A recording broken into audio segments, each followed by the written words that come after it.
నీవు ఆత్మహత్య ఎందుకు చేసుకోవాలనుకుంటున్నావు?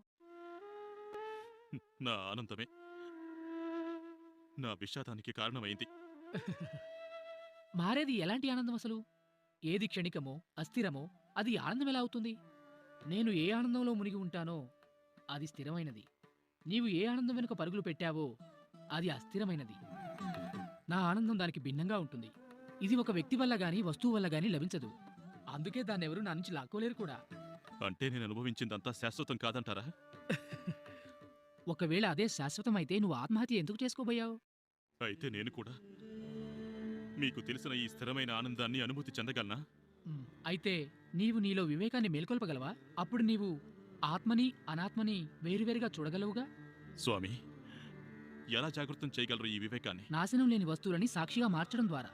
సాక్షిగా ఎలా మారాలి? అన్నీ తెలుసుకుని సత్ అంటే ఏమిటి? ఏది మార్పు చెందదో అదే. అది ఏమీ లేని ముందు ఉన్నది, అది తర్వాత ఉండేది, ఎల్లప్పుడూ ఉండేది.